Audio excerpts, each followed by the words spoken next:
Bismillahirrahmanirrahim. Assalamualaikum warahmatullahi wabarakatuh. Selamat pagi rekan-rekan pejuang P3K semua. Jadi di video kali ini saya akan lanjut membahas mengenai soal-soal yang akan keluar, prediksi soal-soal yang akan keluar di tahap kedua besok ya.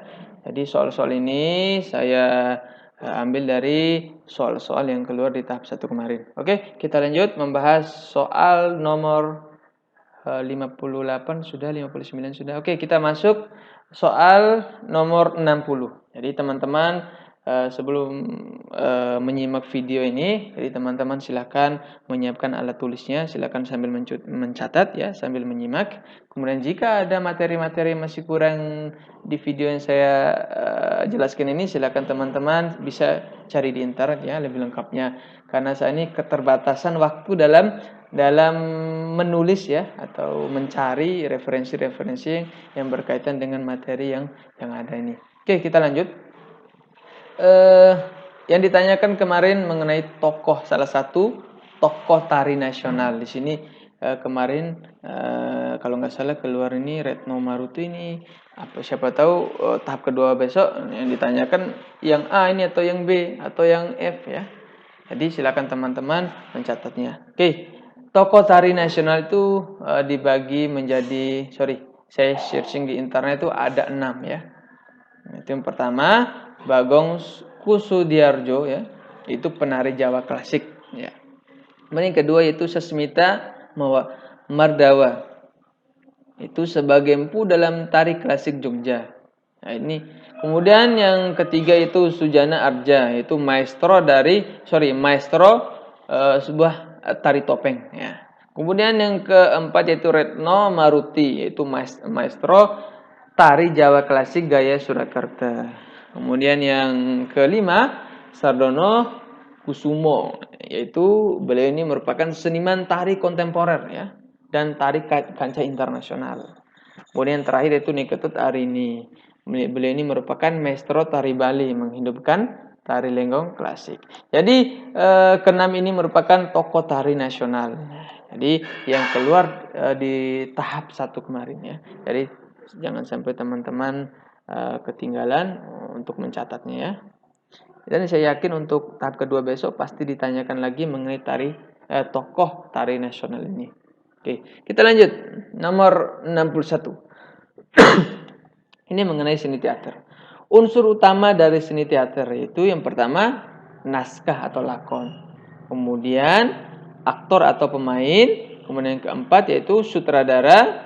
Kemudian yang terakhir adalah panggung. Jadi unsur dalam seni teater dibagi menjadi dua. Ada unsur utama dan unsur pendukungnya. Jadi yang ditanyakan mengenai unsur utama.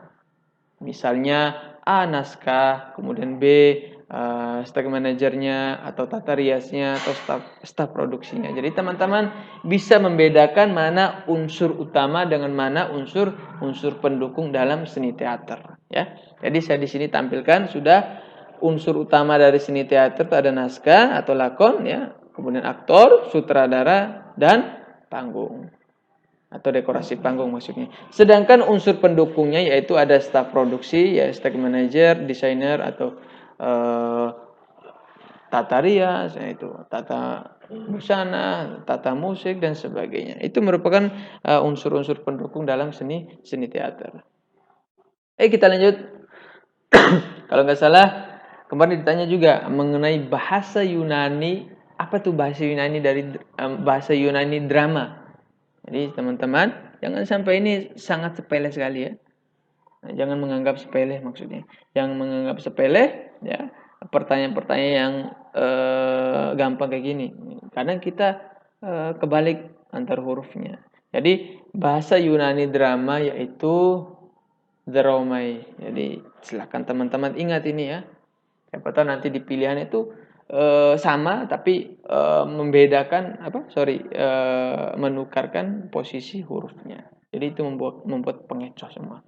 Kemudian lanjut nomor 63, unsur-unsur seni tari yaitu ya, yang ditanyakan. Ada 3 di sini. Ada wiraga, wirama dan wirasa. Apa itu wiraga? Atau disebut dengan gerak, yaitu sebuah tarian harus bisa menampakkan gerakan badan dalam posisi apapun. Itu wiraga. Kalau wirama atau irama, ya, memadukan musik pengiring dengan gerakan badan yang dilakukan oleh seorang penari. Eh, Tari itu pasti diiringi dengan musik. Makanya salah satu unsur dalam seni tari itu ya wirama, itu irama atau disebut dengan musik, diiringi dengan musik. Kemudian yang terakhir yaitu wirasa atau perasaan. Jadi sebuah tarian harus mampu menyampaikan sebuah perasaan ya yang ada di dalam jiwa seseorang. Jadi penyampaian perasaan inilah yang disampaikannya lewat sebuah gerakan atau tarian serta ekspresinya. Jadi itulah 3 unsur ya dalam seni tari. Silakan teman-teman mencatatnya. Kemudian nomor 64 yaitu karakter tokoh dari seni teater. Jadi teman-teman jangan sampai membedakan ya, mana tokoh yang baik, mana tokoh yang jahat, atau mana tokoh penengah, atau mana tokoh yang membantu dari tokoh-tokoh protagonis dan antagonis. Jadi di sini ada 5 ya karakter tokoh dalam seni teater. Yang pertama protagonis. Ya, apa itu protagonis? Tokoh pemain yang baik ya, singkatnya yang baik. Kalau antagonis itu tokoh pemain yang jahat atau buruk, atau penentang cerita, penentang naskah ya.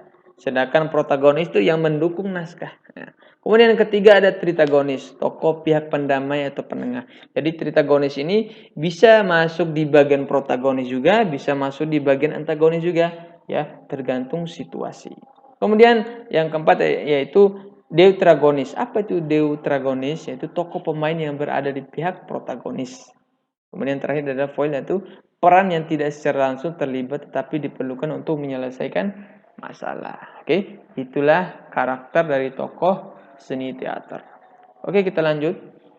Urutan pembuatan patung fiberglass. Yang pertama, membentuk molding sesuai dengan desain yang kita inginkan. Kemudian bersihkan cetakan, pastikan sambungannya rapat ya, agar adonannya itu tidak keluar ya.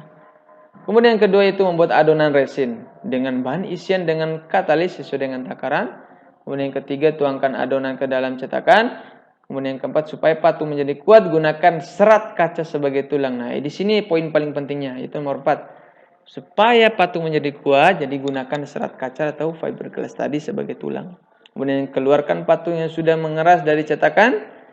Rendam ke dalam deterjen, kemudian haluskan menggunakan amplas, terakhir warnai menggunakan cat. Jadi tambahan di sini resin itu apa? Cairan kimia atau adonan pembuatan patung fiberglass. Apa itu katalis? Yaitu membuat cairan resin bereaksi. Kemudian yang terakhir adalah serat kaca atau fiberglass, itu sebagai tulang agar patung menjadi kuat. Kemudian nomor 66 yaitu cara membuat screen printing atau sablon maksudnya. Itu siapkan tinta atau cat, kemudian screen ya, siapkan screen atau rakel atau kaos dan papan. Kemudian campurkan obat afdruk ya hingga rata. Kemudian oleskan afdruk ke atas screen ya, secara tipis dan merata dan keringkan menggunakan hair dryer. Nah, setelah kering, taruhkan kertas film yang berisi desainnya sablon ke atas screen tadi dengan posisi terbalik ya. Kemudian letakkan kaca sebagai penindisnya agar desainnya rata pada film. Kemudian jemur di bawah sinar matahari. Lapaskan kertas film pada screen dan cuci screen menggunakan semprot. Kemudian cuci screen agar lebih bersih. Kemudian keringkan hingga screen siap untuk digunakan. Jadi di sini langkah-langkah ini merupakan langkah-langkah untuk persiapan sablon atau persiapan screen yang sudah siap digunakan untuk sablon. Jadi langkah-langkah ini belum selesai sampai pencampuran tinta sablonnya. Jadi kalau tinta sablon langkah-langkahnya hanya menuangkan tinta sablon kemudian menambahkan pigmen warna sesuai dengan yang kita butuhkan. Jadi itulah langkah-langkah dalam membuat screen printing atau sablon ya, sablon baju. Jadi ini merupakan langkah-langkah dari cara membuat screen printing. Untuk teman-teman ingin mencari langkah-langkah lebih lengkapnya silakan teman-teman cari di internet ya. Oke, itu saja sekian dari saya. Wassalamualaikum warahmatullahi wabarakatuh.